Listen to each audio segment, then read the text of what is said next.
almost lost my job the day before in walkthrough. And made a mistake. Coach like, get out. I was like, nah, coach, I got it. Oh man, I'm coming from like 10, 12 deep. I couldn't even get there in time. Before I looked back and saw Randy's hand up, Tom just launched it, touchdown. I think coming here, other than having kids and getting married to my wife was one of the best decisions I ever made. Without a doubt. Wants to know, what's your favorite non-football moment while at Carolina? Oh man, the party. Welcome to episode 9 here of Tailgate Talks with DiMarco and Garcia. I am rolling solo here for the intro. Steven has another hurricane screaming right down his face in Tampa, so he's not able to join us here. But I'm going to dive right in. We're going to talk a little bit of recapping this past Saturday's loss to Ole Miss. Definitely wasn't what Gamecock Nation was expecting, not the start that we needed, and eventually, lost that game. I think a big piece to it is we're definitely a team that needs to start fast and stay on track. We're not a team that we haven't had to play from behind yet this year, so I think that was a little bit of a rude awakening for us. The defense, I think, still played at a high level. But I would love to see the offense get a little more creative in ways to spread the ball around and develop some more explosive plays. But all in all, got to move on. Got another big matchup coming up this week against a Alabama team that just lost to Vanderbilt. So they're coming off a tough loss, and they're definitely going to be very heated going into this game, kind of just like we just had with Ole Miss. So we're going to have a really good week of practice ahead of this game, and then head to Tuscaloosa and take on the Crimson Tide. I think Shane Beamer's going to do a good job of leading the guys and getting them up for this game. But now into this week's guest, we have one of my favorite Gamecock teammates, good friend of mine, actually drove down from Lake Wiley, just south of the border of Charlotte, to come visit with Steven and I. Darian Stewart had an incredible career here at South Carolina, went on to have a 10-year NFL career with several different teams. But what an incredible human being. Gave us all of his time last week to record, made several big plays for us down the stretch in 2009, especially in the Ole Miss game. In 2009 when we had that big upset and when Sandstorm was born. So really good episode. I hope you guys enjoy. Darian Stewart is one of the GOATs in Gamecock football history. So I hope you guys enjoy the episode, and thanks for tuning in. All right, we are joined here for this week's episode with the Gamecock great, 10-year NFL vet, Darian Stewart. Glad you drove down from just south of Charlotte. You're in Fort Wiley? Yes, Lake Wiley. Lake Wiley? Yep. So not too far, but in an awesome venue. We are in our old team meeting room, which is measly compared to the new one that they have now. But a lot of memories. We're in Williams-Brice Stadium right now, so I bet you had all the feels when you pulled up here. I get them every time I come up here. Without a doubt, Pat. It was definitely brought back a lot of memories, man, and it feels good to be sitting right here, man. I used to actually sit in that first chair to the right of you. Yep. And you sit in our old punt formations. Yep. And so. You're the wing, right? Yeah. So. Yeah, a lot of great memories, man. Funny memories in here. You, Stu, man, happy to see you again, and glad, yes, sir. like we were texting back the other day, I'm glad you guys are safe, and, I appreciate you, taking the time to come up here, man, or I guess down to South Carolina or Columbia, so we appreciate it, dude. Man, y'all my guys, man. I had to pull up for this. I love what y'all doing, and I'm happy to be a part of it, for sure. All right, well, let's get into hearing more about D-Stu and his story. You're from Huntsville, Alabama. Yeah. Came east here to Columbia, South Carolina. What brought you here? Kind of tell us about your recruiting story a little bit and why Columbia. Well, I was a 3-star recruit coming out. I chose Columbia, because I wanted to get out of state. Okay. Even though Alabama and Auburn never offered me. Mm-hmm. I don't know why they didn't. It was crazy. They screwed up. But they never offered me. But my goal, it was always to get out of Alabama. Okay.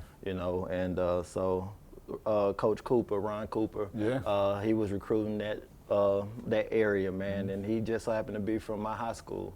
Wow. You know, That's a match and made in he heaven. must have heard Stewart kid, you know, so he came and visited me and ended up working out a visit. And so when I came up here, man, I fell in love. Yep. You know, palm trees, it was just beautiful and stuff. So, yeah, and that right on the spot, meeting with Coach Spurrier at the end of the visit, man. I ain't had to take any other visit. I knew where I wanted to be. Coach it just Spurrier, felt right. Coach Spurrier is a closer. Like Yeah. he knows how to, but it's not like he's an overly recruited. What he pitched, Steve and I'm sure the same thing he pitched you. Come here and do something that's never been done before. Without a doubt.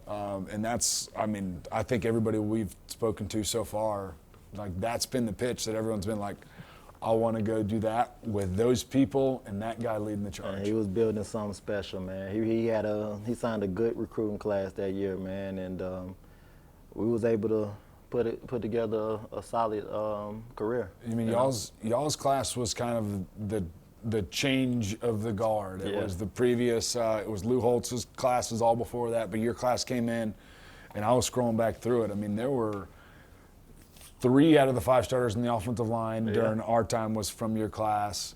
The Brinkley brothers, Eric Norwood, so all 3 linebackers. Well, Secondary, Cap UCAP. E-Cook. Yeah, E-Cook. I mean, some dudes. No, that was a solid squad, man. I love playing with all of them. They really got some dogs in here, man. Like, everybody had that dog mentality, you know, and, you know, I guess it came from, you know, being underdogs. You know, I think everybody that they signed were underdogs to a lot of other schools, man, and they just didn't, you know, they slept on us. Yeah, I mean, I think, and that was a big part of our success was playing with the chip on our shoulders. Like, we weren't overwhelmed by playing against Florida and Tennessee, these programs that have had national championships and plenty of success. Like, we always welcome the opportunity to go freaking get after those guys. Absolutely, man, and that's what you know, that's what we came to the SEC to do. You know, we knew that when you played every week in SEC, you're gonna play against the best talent. You know, best running backs. So me having that, I had to change my mentality a little bit because I was an offensive player in high school, man. But I got hit one game, and I realized, man, I need to play defense. Like, so that was my recruiting process, man. So for a long time, I thought I was playing receiver. I was avoiding playing DB. And so the Louisville coach came to me because they recruited me at receiver, asked me would I play DB. I'm like, nah, I don't think that that's for me. But I got hit one game in the playoffs. That senior year. That distinctly. Oh my goodness, it was a late hit too, an overthrown ball. But I said, I'm gonna go play defense. Time to go join the dark side. So, later that basketball year, during the season, took that trip up here and committed. Yeah, I mean, I never knew that. I mean, obviously I was the recruiting class after you, but I never knew you as an offensive high school player. Oh yeah. Makes sense now with your ball skills and playing in the nickel. I remember like how smooth. Like you were the smooth one in everything you do. Yeah. And like that leads into, I think you, Jared Cook, you guys had an intramural basketball team. Oh man, that was a limb. Beat the brakes off of everybody. There were rumors going around.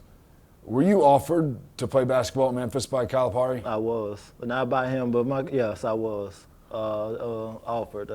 So he got wind of my tape just before I dropped 33 points the night before I got on the road to come up here on the visit against our rival team. And that was a hell of a month for me in basketball, man. So he never came to a game, but just film and stuff. So my team ended up taking a trip up there, and I guess it was that same weekend, and that's when he was going to offer me. And so, but I happened to be up here and committed to here. Yeah, you know. That's funny. So all the little frat boys. I mean, what kind of made you pick football over basketball? Height. Yeah, they're pretty much height, man. Vertically challenged. Yeah, man. You know, I was a dog on the court, man. I played above the rim, man. But when I looked at it, I distinctly remember. Man. So I decided 7 rounds or 2 rounds, I thought I picked the right choice. Yes. You know, so Yep. hey, we here now. Yep. Yeah, so all those frat boys that you dominated in intramural basketball, now that they know that Calipari was recruiting you, maybe they can feel a little better about getting dunked on and all that good stuff. Well, we had it was showtime in that gym every time we played, man. That was a fun time, and we also had Melvin out there. Melvin's a freak show. Yes, that was a freak athlete for sure. Yeah. But, man, I'll tell you what, I remember, do you remember doing the DJ Swearinger's alumni thing? Yeah.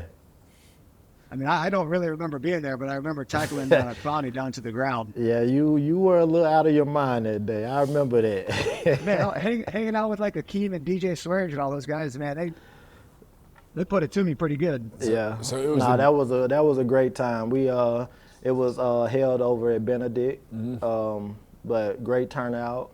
A lot of fun. I was still in my bag hooping. I hadn't touched the ball in a long time, but that I was still hooping around that time, so I still had some game and had a nice little showing. Yeah. So slightly better than my showing, I guess. well, you showed up. That was a good part. Yeah, you showed up. That's the most important part. If it was a day that ended in Y, it was probably a big day for Steven. Like most of them are. Yeah. Life's too short, man. You saw you played under two really good defensive coordinators here. You played under Tyrone Nix, who recruited me based out of Orlando when I was coming out, and then Ellis Johnson. Yeah. Speak on different coaching styles, different philosophies, a little bit of the birth of we called it the spur position. Right. You came from safety, and then now you're playing nickel down in the box, which is, like the position was born because of a player like you. Speak on Coach Nix, Coach Ellis Johnson, and then kind of what you saw in the two different styles. Coach Nix, man, he was old school. Both of them were both old school. With Coach Nix, he had a way of getting through to his players. You know, he didn't. We had more of a relationship with Coach Nix. You know, he was still kind of young. And he talked to us like a father, you know, should talk to their son. You know, he dog cussed us sometimes, but, you know, stuff that you needed to hear at the same time. Tough but, love. You know, he allowed us to play, man, and we was able to make plays, you know. But he was there 2 years, right? And so I just got started at my sophomore year, so I really didn't, you know, get a feel for defense that first year. But that next year when I got that first start against Georgia, man, you know, they put me in position to win and make plays. So that was a good time. But with that spur position and Coach Johnson, he changed the game with that position. Because for me, I was kind of a tweener. I could play linebacker or safety. I could cover. So that position, that spur position was like ideal for me. You know, it allowed me to really show my athleticism, you know. And so, yeah, man, that was probably what got me to the league, you know, because they saw that everything that I could do. Yeah, I mean, when you see, even the NFL now, like there's teams that run a base defense, run three true backers. There are teams that run like pass game nickel where they have like an extra corner out there playing nickel. Right.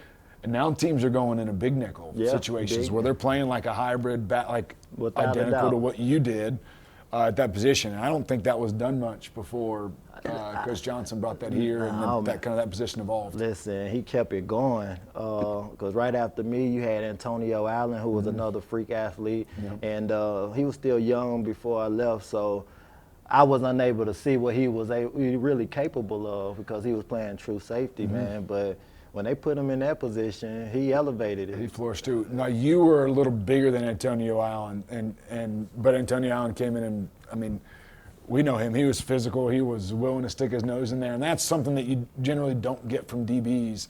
And that's why having that spur position with a guy with a mentality like you and Antonio Allen, you're not going to be able to run the ball on us just because I'm a DB. I'm going to hit you just like these linebackers will. And so my mentality on hitting like that came from my boy E. Cook. Yep, laid the wood.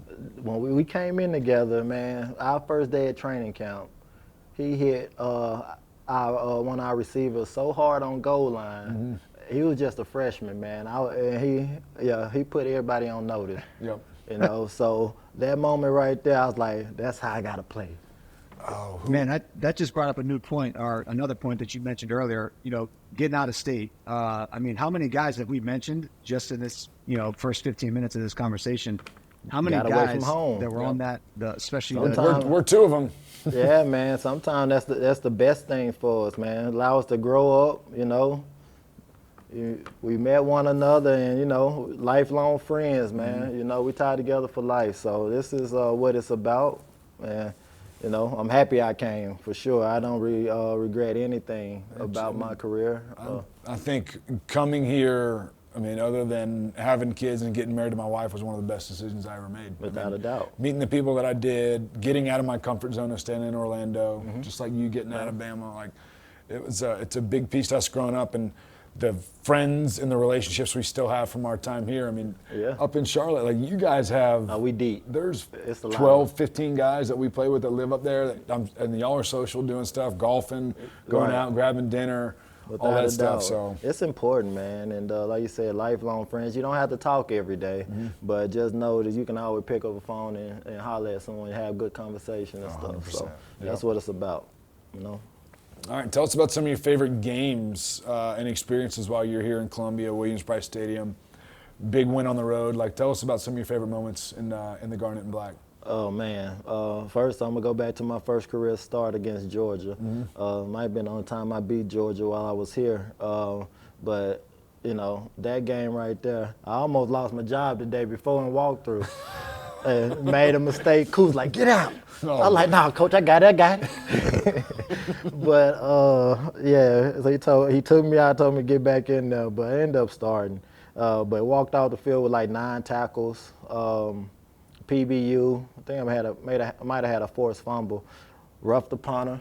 Yeah, that was a hell of a game. Happens, man, it happens. You know, that's when Jasper had the pick to end the game, right? That was 2007. Yep, it was. Oh, 6. Yeah, 7. Yes, it was.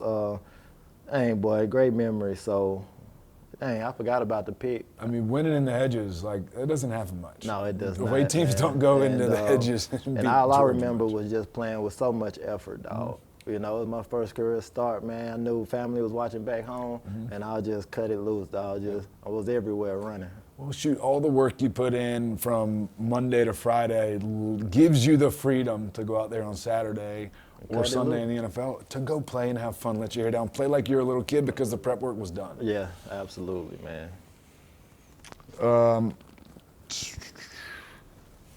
So, I mean, 4 years here at Carolina, 10 years in the NFL, that's a long career. What drove you? Like, what makes D-Stu tick? What makes, obviously you didn't have kids when you were in college or during your young part of your NFL career. Like, what was the process? What's your why? You know, just always being an underdog. You know, just always being slept on. You know, and it was always my why, just to prove people wrong. Yeah, dude, identical. Yeah, I mean, I'm the same way. I hated that people doubted me, and I'm like, it's time to shut these jokers up. Absolutely, it was a lot, man. You know, and I realized it's just all politics. You know, they put a lot of different people on a pedestal because of, you know, I didn't have the best attributes coming out or whatever. So, you know, they eat that stuff up. So they really don't know what they don't know. So now you got invited to the combine. I did. So you played in the East-West Shrine game. Tell us about leaving Carolina, going and playing in the All-Star game, and then draft process, and take us through all that. Man, so I did my training down at IMG. Okay. Yeah, so that was a great time, man. They really prepped us well for just everything to expect at the combine. We did a lot of good work down there, but body change, like it was great work. I love what the facilities that they had for us. It was actually crazy because you see how the kids younger than us, they were 8 years old, going to work out and before they go to class, just training for tennis. Yep. You know, Dude, IMG is an absolute. It's like a college campus, man. It's unbelievable down there. It was unbelievable. They had their own spa. great Hey, food. D Stu, man, we got a quick little fan question, man. Dan Haddam wants to know, what's your favorite non-football moment while at Carolina? Favorite non? Oh man, the parties. The There it parties. is. Nobody party like us, I man. agree. We played hard, but we partied hard. Oh man, it was good times, dog. Like all us together. It was never a dull moment. You know, we even just being in the quads together. And one of the culprits, that guy sitting right there, Yeah. like we talked about it a bunch on here, but Steven was the glue that made sure everybody was invited to every party, that we were all social, all intertwining. Yeah. And I know, like, Team building moments right there. but you also knew that it wasn't manipulated. It was just raw No. and real, and that was the coolest part of it. I mean, I remember sitting in Village Idiot in the kind of the corner where we used to hang out, and Akeem used to always wear he had like an M&M the race car jacket. race car Yeah. jacket. I remember that thing all the time. Yeah, man. No, those were the moments right there. Though. Those just being around, just doing those things with your teammates, man. We was always together, so those are the greatest moments. Yeah. Yeah, So- no question about that. Hey, but going back to what Pat was talking about with the the combine training, and you're at IMG, have you seen like what the difference is between the combine and pro day training from when you guys did it, you and Pat? I mean, Pat did it at with Coach Fitz at South Carolina. You obviously did it at IMG. Have you seen the difference in what they're doing now compared to what you were doing? What was 15 years ago? When I tell you, I think IMG was doing it right. They were doing what people Like do they were now. doing what they're doing like now. Yep. Like that every, was Chris Winkie that was running it, right? I'm sorry. Wasn't that Chris Winkie that was running the IMG? No, combine prep? so He was coaching down there. yeah, I he don't was think coaching. We actually had Ken Dorsey. Oh, wow. Okay. Ken Dorsey was down there with us, and we had another gentleman who worked with the DBs. I can't remember his name, former player, but that one they had everything that they have now. Like that was the time that all that stuff they did all that stuff now because of them, I believe. I mean, I think sports science now, like even like The Wonder League, not the Wonder League. It was another the vision test, the peripheral, Yeah. like slapping the dots on the, yeah, like I mean, just working on your peripheral. your eye, like I's were dotted, T's were crossed. Like you hit everything at IMG. I mean, I obviously had good training here at Carolina, but I was under this roof, and we didn't Right. have all the crazy state-of-the-art stuff that people do now. Right. But we were talking about just like the cost that some of these training facilities are now compared to what it was back then. It is. I mean, it's a whole. I mean, we can go into the economics of it, but it is ginormous, the fitness and Without a doubt. health science industry now. Yes, it is. So draft day comes and goes. Right. You go undrafted. Yep. Yeah, buddy, You go it's- undrafted. That chip stayed on your shoulder, it didn't come off. and it turned into a 10-year NFL career. Tell us what it was like signing. I mean, kind of walk us through a little bit of your NFL journey. I mean, you were Man. five different teams. Four different teams, man. So signed with St. Louis coming out. That was a great city for me to find myself in. Wasn't too big, I had a good coach that helped me become a good professional. It's funny because even leading up to the combine, I lost my father, right? And so I'm sitting in the airport getting ready to go to the combine, and I see a St. Louis number come up. And so they talked to me even before I get to the combine, So that relationship was building from there. So I ended up going free agent, and I had options. I could have went to Denver earlier. Yep.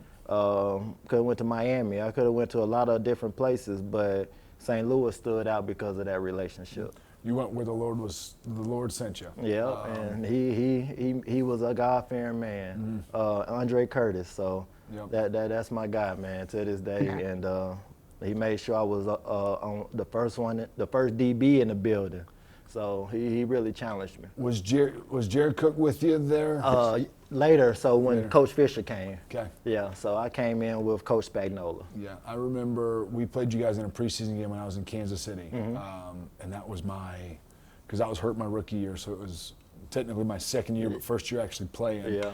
I want to say that was our second preseason game. Yeah, we always played each other. And I was still blinking, like getting used to the NFL lights and all that. And I remember like getting ready for warm-ups and seeing you over there, and it just like, it gave me peace. Yeah. Of like, although I was going to have to hit you, we were going to be enemies. Absolutely. But to have a familiar face across the field in an anxious environment for me, it gave me a lot of peace. No, without a doubt, man. And yeah, it'll do that, man. I think my first game, it was against a preseason game. It might have been Minnesota. And Jap was out there and stuff. So I can understand why you feel. Yeah, you need that because you get jitters is everything going, man. But I made the team that last preseason game when I cut loose. And I had an old head, Leroy Glover, come to me night before we even knew. Like, man, congratulations. I was like, oh. I walked out, called mama and bro, the family. I was like, we in there. It is crazy. I mean, speaking on that fourth preseason game, like when you get to your 3+, like you just like, I don't want to play in this game. Like this is where people get hurt because they're young rookies and the people like you and I that the first couple of years were playing hair on fire. We want it, man. And I remember just getting it down the field, man. And first game of the season, Hammy's gone. I was like, Lord have mercy. But, you know, I had some moments in St. Louis where I could have, you know, got out of there, got out the league a little early. But I had real coaches like Spads came to me one time and was like, Stu, you get hurt again, we're going to have to cut you. So I respected that enough to figure this shit out. Real transparency in that world. Without a doubt. And so, yeah, man, that second year, just like here, I found myself in form and ended up starting that second year, dog. And, you know, the rest was history. Well, I mean, you had an awesome 4 years, and that gave you the luxury after St. Louis to go to Denver and be a part of the no-fly zone. I mean, historic. No, he went to Baltimore. I went to Baltimore for a year. Oh, you did Baltimore I went to Baltimore, and that right there. You can't forget about my boy Joe Flack. Nah, you can't forget about B-More, man. That right there, that year, again, I started becoming a professional in St. Louis, but when we go to Baltimore, we talk about culture. You know, St. Louis didn't have that. You know, we had good vets, but the culture wasn't, you know, Baltimore was completely different, bro. Like just going in there, they had a way of doing things. And so they made sure you were ready. So my first day out in Baltimore, I didn't know that they don't stretch as a team. You got to get your stretching in on your own. Man, I got out there right to special teams, and we taking off. I'm like, oh man. Come on, Hammies, wake up, Hammies. And I wasn't going as hard as they were like, Stu, this ain't St. Louis. Like, get going. That's funny. But that was my last time not stretching before that practice. So, but that was. Man, you know what they say, man. You never seen a cheetah stretch either. Yeah. So I had to, boy. Them hammies they was tight. They're worth a lot of money. Yeah, they worth a lot of money. So ain't no fun in the tub. Yeah. Being in the tubs, boy. I talked to Pat about this, you know, going against this specific quarterback already. Obviously, you guys had a future Hall of Famer, Joe Flacco. Kind of run through going against Tom Brady. You know, obviously, Pat was on the offensive side of the ball, so he didn't actually physically go against him. I hate that You actually guy. had to Stop face against talking him. about that Talk guy. about that a little bit. And I played against Tom probably five times in my career. Once, the first time, he had Randy Moss. Oh, boy. So that one was different. Like, Randy was still running, and he put that hand up. And I remember specifically one game, it was preseason. I didn't make it on the blitz in time. He quick snapped it. Oh, man, I'm coming from like 10, 12 deep. I couldn't even get there in time. Before I looked back and saw Randy hand up, Tom just launched it. Touchdown. Oh, boy. But, yeah, so Tom was he's the GOAT, man. Like, he really let me is. ask you this: you played against a bunch of high caliber quarterbacks. Who is your like the hardest quarterback to play against? during your career? To play against, prep for, yeah. Ooh, question. to play against, man, the Chiefs, whether it was Alex Smith at quarterback or Pat Mahomes. Yep. Like No kidding. The Chiefs had because you can never really sack Mahomes, and Alex Smith was just efficient. Like that offense was very well ran. They were game, well balanced. Yeah. So that quarterback play right there in Kansas City has always been a problem. Well, now you get penalized if you sack Mahomes. Yeah, you better get to him. That's a big boy, man. I think more on just how protected the quarterback position. I mean, You can't touch him. playing defense, like especially. I mean, you finished up 4 or 5 years ago. 4 years ago. 4 years ago. 4 years ago. The rules they've implemented, you can't hit defenders high, protect their heads, but also you can't hit them low because of lower extremity injuries. I'm not hearing it. That's why I know. I always knew that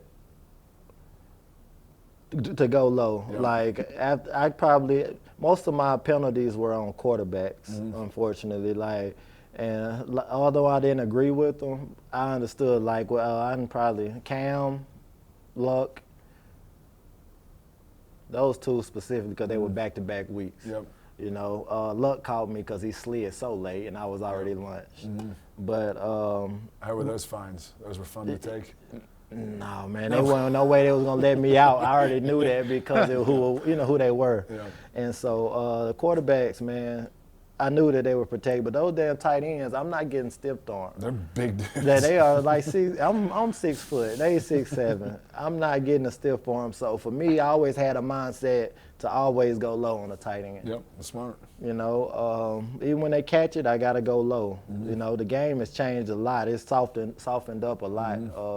And I definitely couldn't play in today's game. I would imagine it's really hard to play as a safety DB, a ball hawk type guy. Think of like Bob Sanders and these old headhunters. Yeah, Dawkins it wouldn't. That doesn't happen in today's game. No, it doesn't. Palomalu, Clark, it was a rougher game 10 years ago. I'm glad I played when I played. I mean, even so much as recent as 5 years ago, I feel like it was a little bit more violent. How these refs are calling these games. I mean, I don't know if you saw the LSU game that we played the other couple weeks ago, but we had 2 pick sixes that they called off for roughing the passer. Yep. I mean, it's insane. No, it's a protected position. But it's protected until a guy was able to land. I saw the Georgia game the other day. He was able to land on a guy in the league on the quarterback. Yep. In the league, you're getting penalty and and fine, right? Yeah, but they let that fly here in college. So yeah, a lot of we'll bad get back habits. on track, man. All right, so after Baltimore, you had a few options to pick from. Why'd you pick Denver? I picked Denver, man. I'm glad you asked me that question, man. Denver was not on my radar. I always knew the squad they had out there, man. I was actually, I had an option to go to Carolina or Atlanta at that time. And so after one of those visits, my agent called and was like, Coach Kubiak was out there, who was our offensive coordinator in Baltimore. He took the head coaching job in Denver. And so while I was at Baltimore, I used to always go by the offense and just listen to the calls, just get little plays like, Coach, what you got right here? What call this is? And, they give me the call and stuff. So we was building that relationship right there. And so they respected my play enough to he called my agent, was like, tell D. Stu to keep us in mind. And so I was like, So we took a visit, man, and I was happy with that going out there. So you kind of felt like that's a Super Bowl contender. Obviously, you got Peyton Manning kind of managing the locker room. No brainer. You kind of felt like those guys were. No brainer. I actually, so I went to Denver first, and then I went to Atlanta after. I remember seeing you in Atlanta when you were on a visit. I went to Atlanta after, and as soon as I left Atlanta, I remember calling my agent and saying, I'm gonna go to Denver, dog. And Damn, that's how you felt after leaving Atlanta? No, I see how it is. absolutely, because they was. I knew what we had in place, man. But then after we won it, Atlanta was in it the next year. Yeah, that was my last year. You know, so yeah, that was pretty cool. So I remember we played you guys 2015 when I was in Atlanta in Denver, and that was one of the most. When I think back to that game plan and the things that we did to attack you guys, it was one of the best game plans I have ever seen. Listen here, because Wade Phillips had a easy defense, but he had the right people to run it. Mm-hmm. But when Shanahan came out there in that damn empty formation with number 26. He could fly. My goodness. He put him on B. Marsh. That man ran that 9 route. Yep. I was like, yeah, he came out with some stuff because he put us in position where he was on his own. Like, he had to win. Well, I mean, because I remember specifically for me, we were in 21 personnel, 22 personnel, and we were going empty. Yeah. So we made all your big dogs. We made Von Miller separate. We made Brandon Marshall separate. We made Vinny Ray separate. We made all your big guys that are used to rushing the passer. Yeah. Basically say, are you pressuring us or what are you doing here? Yeah. Tell us what you're doing, and then we're going to attack you. I remember that stuff like it was yesterday, man, because that was a well put together plan against us, man, because the defense, you had to adjust to it, you know, and the playmakers in a position where they ain't, you know, as effective. Yep. You know, you couldn't run a base offense or get back and have a back in the backfield 3 wide and try to pick you guys apart. You had to think outside the box, and that was one thing that Kyle could do. Yeah, no, without a doubt, man. And, so I just got a random 803 number that texted me. I guess they saw the Instagram thing. Mm-hmm. This is a question for both of y'all. They said, was the NFL scripted back then too, or is it just in this time? The NFL is not scripted. Yeah. You still got to play the game. That's what y'all don't understand. I wish it was. I would have won a Super Bowl. Right. Nah, you still got to play the game. The NFL can't be scripted, man. I don't understand how it could be. How this is and how they got my number, but that's unbelievable. Yeah, it can't be scripted. Yeah. So, all right. So, you know, we're back to the Super Bowl run. Kind of go through that, you know, with the no-fly zone, as Pat mentioned earlier. Mm-hmm. You know, you're in Denver with Peyton Manning, you know, setting all these records. You know, kind of walk us through that whole year. Yeah. That whole year was like a movie. Like us as DBs, as a defense, we did a lot of things together. We were a tight group. That week, and it all started with week 1. Let me back up. Training camp, we knew where we were going to be. You know, we were making a lot of plays on that offense, man. And, you know, they had Peyton, DT, rest his soul, man, E. Sanders. Yep. You know, we had. Was No Sean still there? No Sean wasn't there. We had, I can't remember, Ronnie Hillman and C.J. Anderson. Yeah. But we had a lot of vets, man. And so I think, we had a lot of vets and Peyton leading the charge. But, you know, we knew what we were going to look like in training camp. So everything started week 1 when Baltimore came in the city. And, you know, even though it was a tight game, it came down to the end of the stretch, I was able to, you know, make a game-saving interception. Mm-hmm. And, like, from that moment on, if you look at the season, we only won all those games by, like, 7 points or less. Mm-hmm. And all those games came down to the final moments. And as a defense, we were able to make play each game to get, you know, to change that moment. Mm-hmm. And so those type of moments right there gave us the confidence, man. And I actually said in an interview after the first game, I was like, man, we can win a Super Bowl if we play like this. Yep. And so we had a short week, played, I think, KC on Thursday night, was able to get a win there. And then go to Detroit, or might have been Detroit, then KC. Either way, we started out hot, man, and we were making plays every week the same type of way. It was somebody different making a game-changing play. And, we just had that belief, man, and it took us on throughout the season. So who was – And you got your revenge game against Brady. Yeah, you got your revenge game against Cam in the Super Bowl. He put me out the year before when I was in Baltimore, the divisional. So that game right there, it's funny. Go back to Brady. I actually knew his game plan just from that game. So we played. So it is scripted. It is scripted. You figured out the game No, plan. no, it's studying. It's being a student of the game. Yeah, there you go.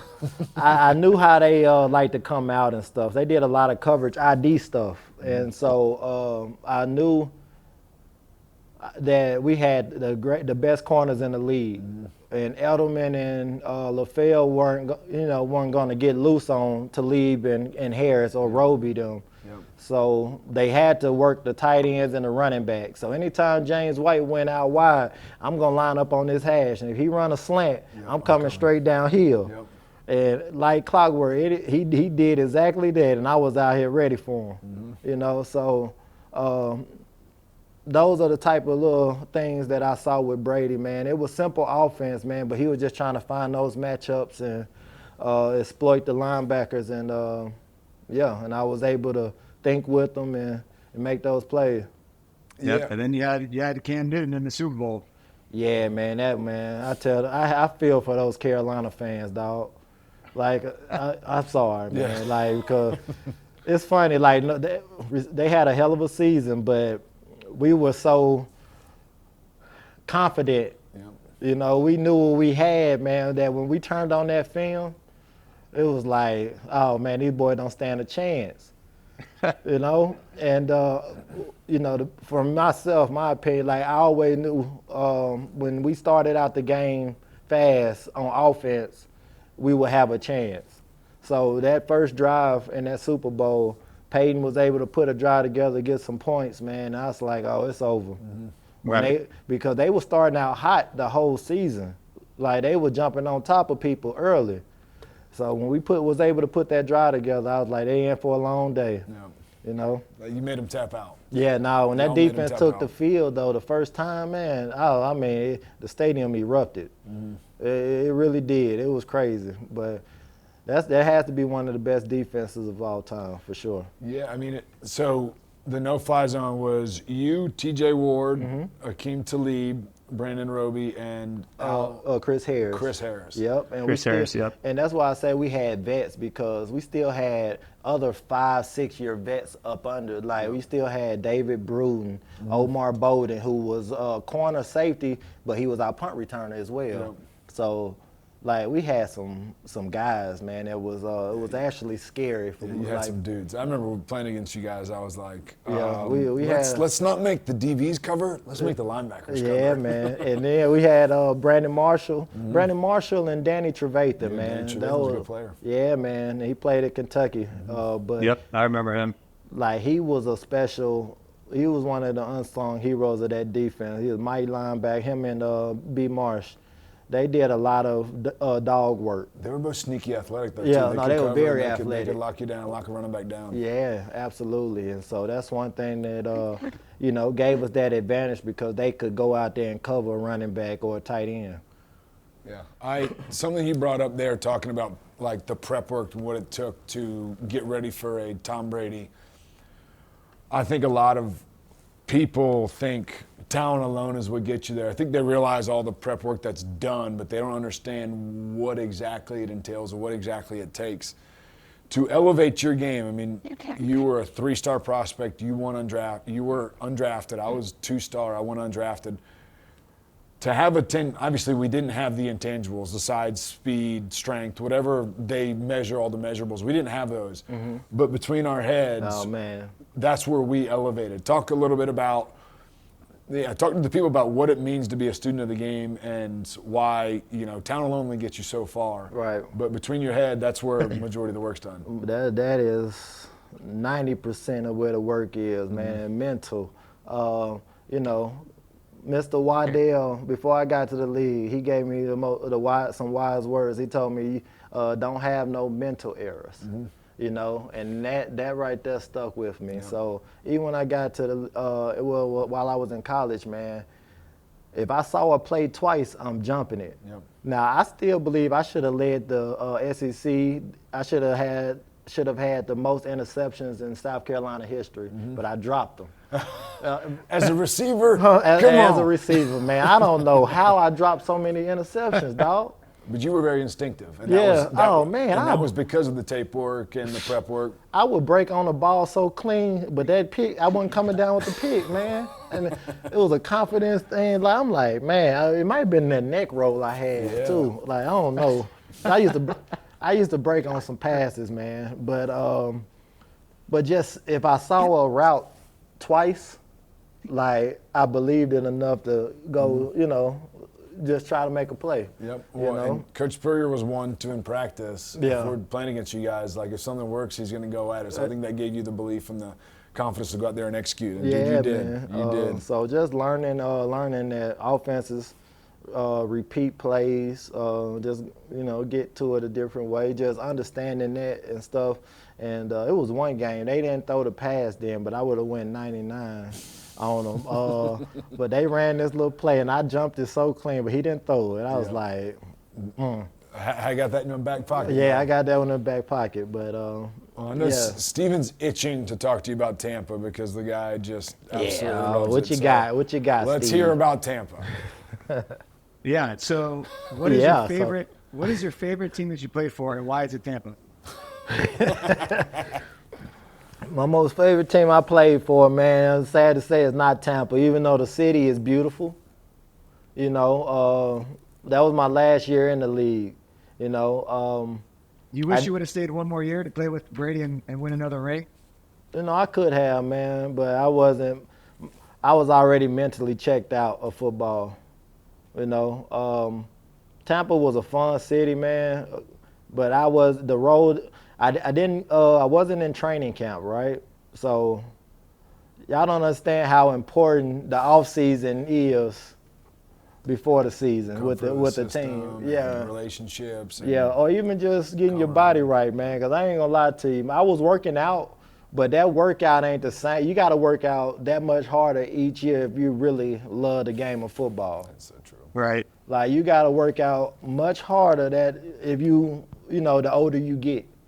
And I wasn't working out that hard now. I was going to get my workouts in, everything that I thought I was doing right, but it wasn't nothing compared to that, those boys that's been around it. Yep, those off-season programs. You signed in 2016. You signed a pretty significant contract. I think that chip on your shoulder may have. Stop it, man. Off a little bit. Stop it. Garcia, man, I lost a lot in the league, man. I just lost a lot. So that gave me a little sense of, peace, dog. Just having, being able to, it came at the right time. For sure, yeah. Yeah, absolutely. It came at the right time for sure. I'm thankful he gave it to me when when he knew I was going to appreciate it more. Mm-hmm. But it was a nice contract, and part of me was like I should have stayed the little free agent route, and kept, because that was the move for me, because that's how I got out. I got to Baltimore. That's how I got to Denver. Mm-hmm. If I wouldn't have signed right there, no telling, I could have been still, doing, on championship teams or something like, contending. Yeah. Mm-hmm. Yeah. But, 2016 was a pretty solid year for you, man. You just came off a Super Bowl. You signed a pretty good contract. You make the Pro Bowl. I talked to Pat a little bit about the Pro Bowl, and Pat, I'd like to hear more from your perspective as well. You just kind of tell people like what that week is like, being a Pro Bowl guy. Yeah. You go ahead. Oh man, I was just taking everything in, man. It sucks that it wasn't in Hawaii, but it being in Orlando was still cool. I only had one child at the time, but I was able to invite the family, man, and they were able to come down for the week and really live it up and meet the players and stuff like that. And I was able to meet some players that I really, looked up to growing up. So it was that probably was the highlight of my time down there, man. Just connecting with the current players that were down there with us, just hanging out, being able to talk football, and as well as linking up with the older players and talking. Yeah, I mean, I had a pretty similar experience. It was the last year in Hawaii, and Kirsten, we didn't have any kids at the time, but Kirsten, my wife, was 38 weeks pregnant with Weston.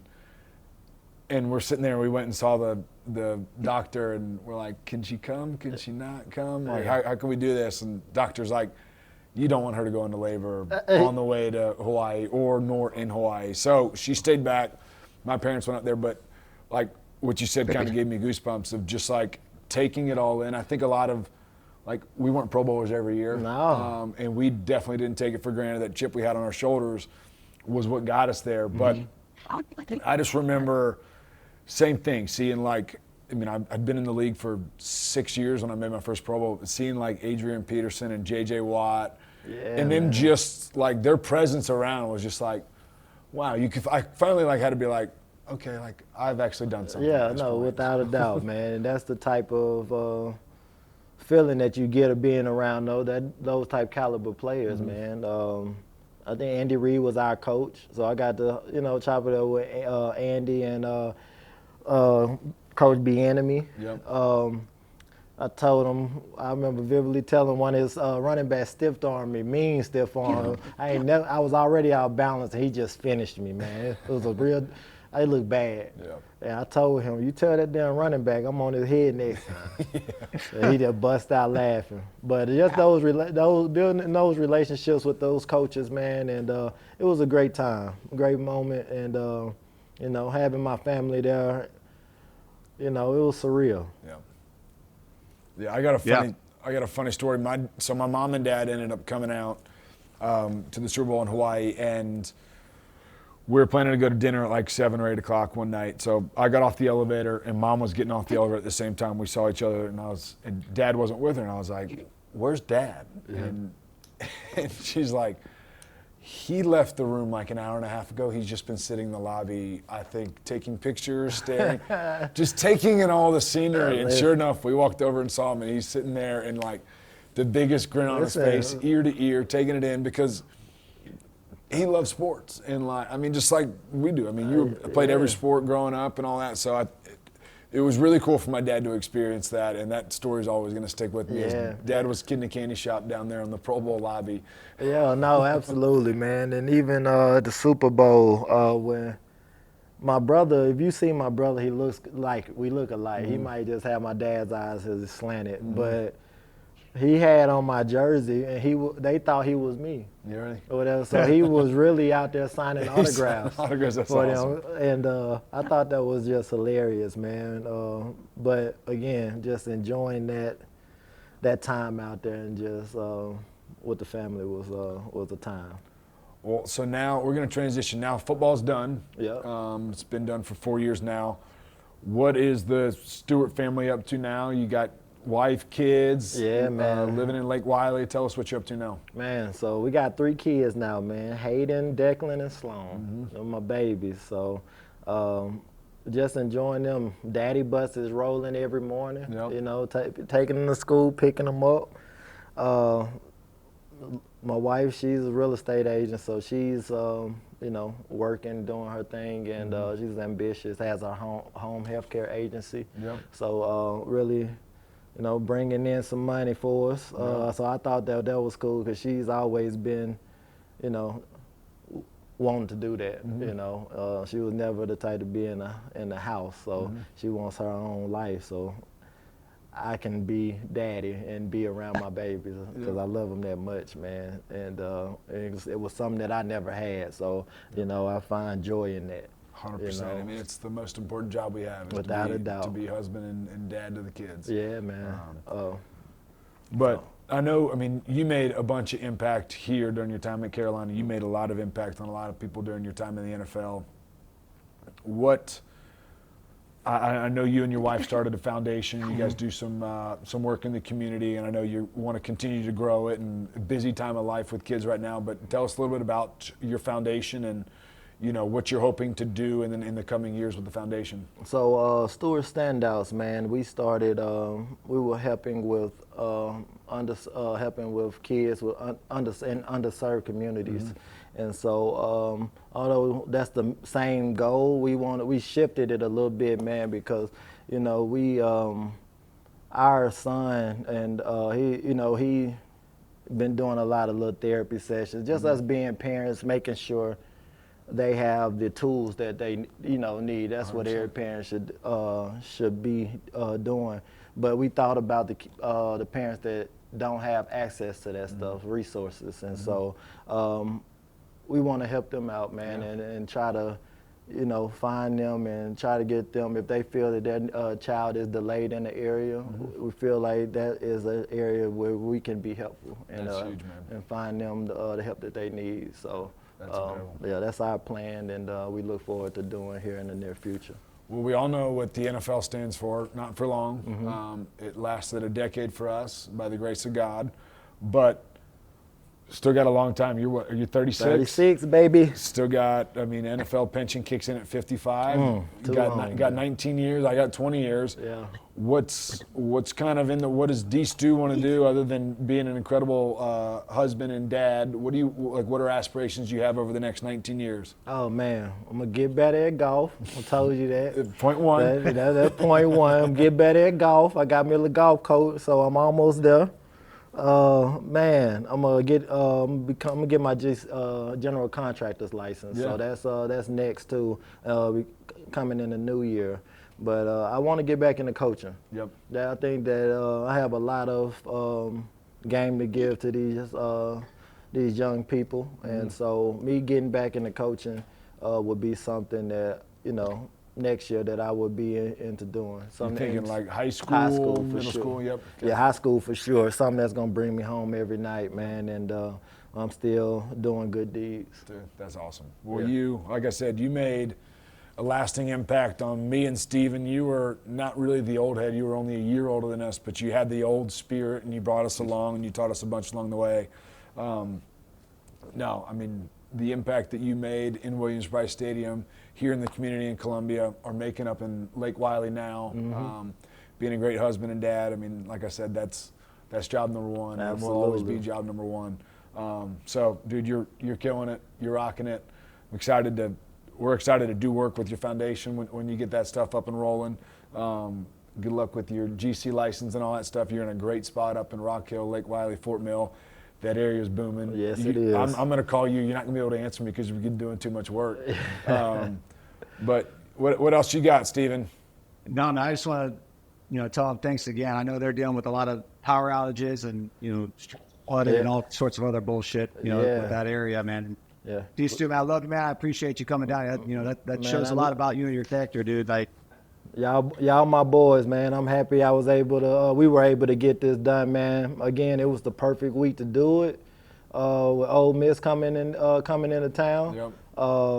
We didn't talk about the Sandstorm, but that's where it got started. That was that was one of the best memories that was made in Williams-Brice, man. When they came in number 4 in the nation. Yep. Jevin Sneed, McCluster. Yep. I think we had some fun after that game. We rose to it. We rose to the occasion, man. And what I expect us to do this week, man. It was the Thursday night game too, wasn't it? It was a Thursday night game, only show in town on TV. Yep. So. And we gave them something to watch. Yes, we did. That was a hell of a game, man. So, yeah, that was one of the. D. Stu, are you going to come in any games this year? Yes, I wanted to come this week, but I'm gonna be with my babies, man. We're going to the pumpkin patch. Nice. So I'm gonna homecoming try to out come up there. for sure. I was talking with Pat November 15th.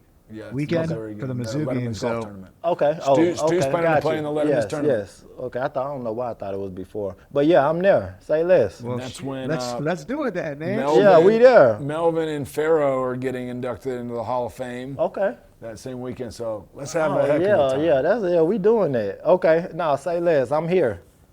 It'd be a good time, dude, man. You drove an hour and a half down here, come chop it up with us in your old stomping grounds. Yes, sir. We appreciate you, dude. You're the man. You're always going to be a fan favorite here in Columbia. Always going to be one of our favorite people, man. And let's go play some golf. Let's do it, man. Saturday, man. I'm here. Sounds good. Absolutely.